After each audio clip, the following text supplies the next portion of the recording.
Assalamualaikum, perkenalkan nama saya Yusnita Aryani dari kelas manajemen pagi 3G. Di sini saya ingin membahas tentang potret konsumsi di Indonesia. Sebelumnya, konsumsi ini apa sih? Jadi, konsumsi ini sering diartikan sebagai tindakan pemenuhan makanan dan minuman saja. Namun, sejatinya tindakan konsumsi ini lebih luas dari pengertian tersebut.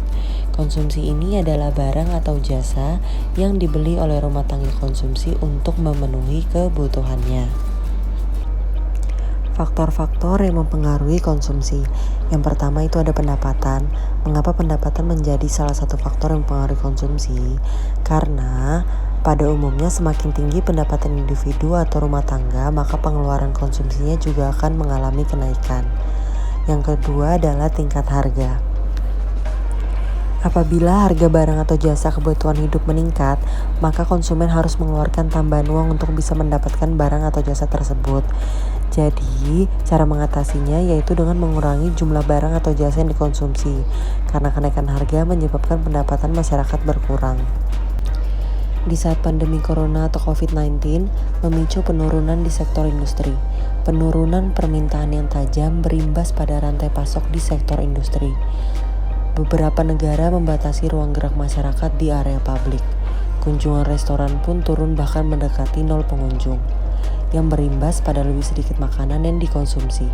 Akibatnya, permintaan bahan makanan dan pabrik atau petani juga berkurang. Hal ini membuat petani kehilangan pendapatan. Di sini ada grafik tren pertumbuhan ekonomi di Indonesia. Seperti yang bisa kita lihat, grafik di tahun 2020 mengalami penurunan. Di sini ada artikel yang membahas tentang dampak COVID-19 di sektor pariwisata. Seperti yang kita tahu, sektor pariwisata di saat COVID-19 ini banyak dilakukan penutupan.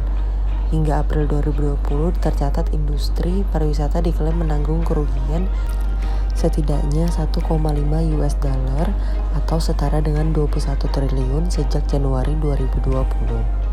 Ketua Umum Asosiasi Pengusaha Indonesia, Haryadi B. Sukamdhani menyebut, sejak pandemi tersebut merebak, tingkat hunian kamar hotel klasifikasi bintang rata-rata hanya menembus 49,2%.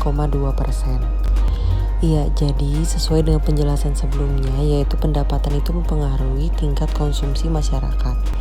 Dengan adanya pandemi COVID-19 ini, maka terjadinya penurunan pendapatan pada pelaku-pelaku usaha maupun para karyawan yang mengharuskan mereka untuk menurunkan jumlah konsumsi jauh dari seperti biasanya. Dampak corona terhadap ekonomi Indonesia. Pelemahan ekonomi Tiongkok akibat sedang fokus menghadapi virus corona berdampak bagi seluruh dunia termasuk Indonesia. Nilai ekspor dan impor Indonesia ke Tiongkok menurun pada Januari 2020. Ekspor ke Tiongkok turun sebesar 2,7% menjadi 2,24 miliar pada Januari 2020. Nilai impornya terkontraksi sebesar 2,71% menjadi 4 miliar. Defisit neraca dagang Republik Indonesia Tiongkok turun. Defisit neraca dagang RI dengan Tiongkok menjadi 1,84 miliar pada Januari 2020. Angka tersebut turun dari posisi Januari 2019 sebesar 2,4 miliar US dollar. Peningkatan kapasitas investasi langsung Tiongkok ke Indonesia berpotensi menurun. Pada 2019, realisasi investasi langsung dari Tiongkok mencapai 4,74 miliar. Dari segi kontribusi, investasi Tiongkok ke Indonesia meningkat dari 2,15%. Kebijakan pemerintah. Kebijakan pemerintah ini salah satunya adalah penyediaan layanan hotline di 9 kementerian. Lalu ada penghentian penerbangan dari dan ke Tiongkok. Yang ketiga adalah larangan impor. Larangan impor seperti hewan hidup dari Tiongkok. Program pemulihan ekonomi nasional topang aktivitas ekonomi. Untuk menopang situasi perekonomian dalam negeri dan mengurangi dampak pandemi COVID-19, pemerintah mempersiapkan program pemulihan ekonomi nasional atau disingkat PEN. Program PEN menyasar kegiatan perekonomian mulai UMKM, perusahaan BUMN, hingga perbankan.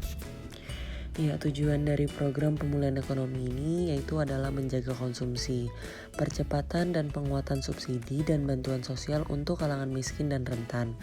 Lalu perluasan stimulus, konsumsi dan fokus kelas menengah seperti sektor pariwisata, restoran, transportasi, dan lain-lain. Lalu mendorong investasi, insentif pajak, kepabean dan cukai. Melonggarkan syarat kredit atau pembiayaan atau pendanaan bagi UMKM, memberi keringanan pembayaran bagi UMKM. Selanjutnya mendorong ekspor impor, penyederhanaan dan pengurangan jumlah larangan dan pembatasan ekspor impor. Lalu mempercepat proses ekspor impor untuk perusahaan bereputasi baik.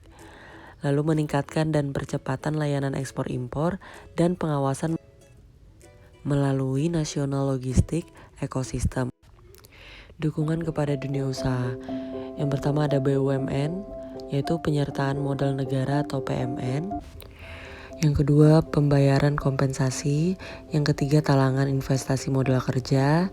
Yang keempat ada optimalisasi BMN, pelunasan tagihan, loss limit penjaminan, penundaan dividen, penjaminan pemerintah, pembayaran talangan tanah proyek strategis nasional.